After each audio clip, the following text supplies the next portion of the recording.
Hello there, today I'll show you how to use TLDL. To start creating a TLDL video, press the record button on the bottom center of the app. Once it starts recording, you can add pictures to be synced with the audio by pressing the camera button to the bottom right of the app.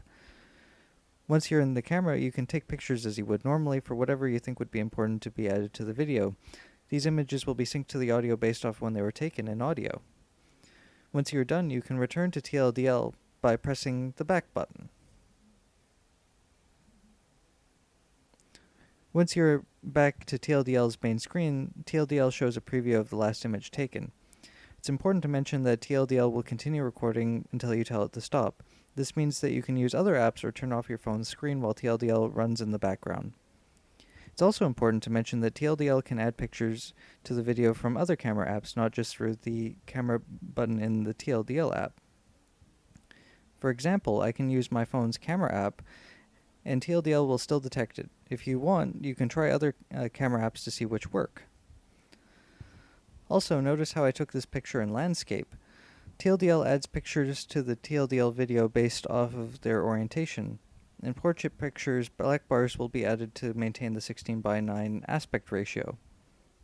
Once you've done all the recording that you wanted to do, you can press the stop button in the bottom center of the app and then confirm that you would like to stop recording.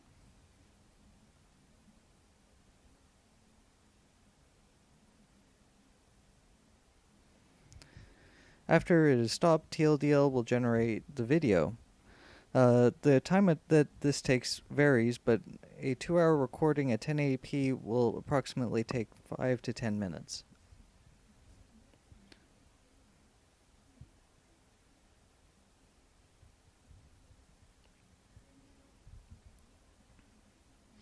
To watch the video, just tap the video that you want to view. Now notice how the screen starts off as black in the TLDL video. That's because we hadn't taken any pictures yet. A picture will appear when you took it relative to audio. It'll appear in just a second here. There we go. Now you probably noticed that you can't hear the audio in the video, and that's because I added this audio afterwards.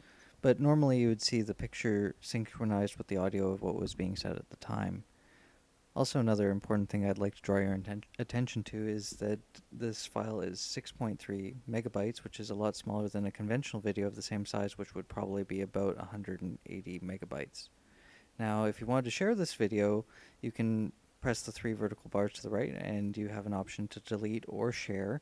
You can share with YouTube or Google Drive, and there's other options for sharing too. Well, now I hope you found this video helpful, and I hope you'll use TLDL and find it useful. Thank you for your time.